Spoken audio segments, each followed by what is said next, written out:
while we're on the color green, another thing I learned in Japan was a good dinner should have 5 colors and 5 flavors.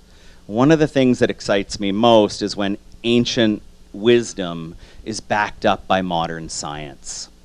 We're all about evidence-based medicine and doing the research.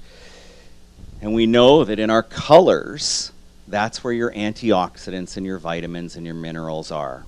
Now, antioxidants are a little bit of a tricky chemistry concept for people. Most people have heard of antioxidants. They have no idea what it does. Basically,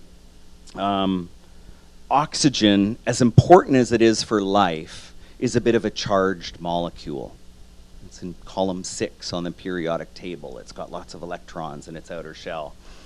Think of it as a big magnet. Okay, so oxygen, we have the ability to pull it from the air into our blood, and from our blood into our tissues and back and forth. It's got this great kind of push me, pull you effect.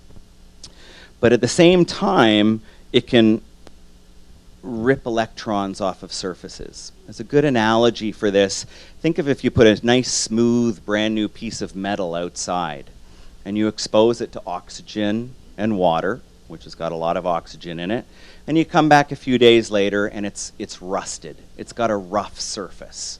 Okay? Chemists would call that oxidation.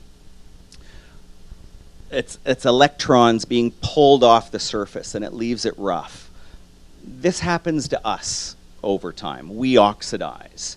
This is why a baby's bum is nice and smooth and an old person is kind of shrunken and wrinkly. We oxidize over time. This plays a huge, huge role in disease processes like cancer. It's what makes your blood vessels rough. And then those bad fats, which we'll come back to, stick to that roughness. That's how you clog your arteries.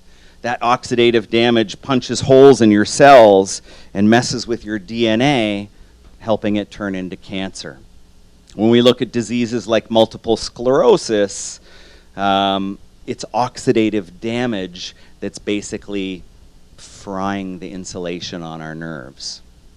Okay, so antioxidants, a little bit of a mini chemistry lesson there, and the names of them are even more complicated. My favorite antioxidant name is oligomeric proanthocyanidin. It's my favorite 12-syllable word. OPCs is what we call them for short. This is why red wine is good for you. It's the purple pigment in your grapes.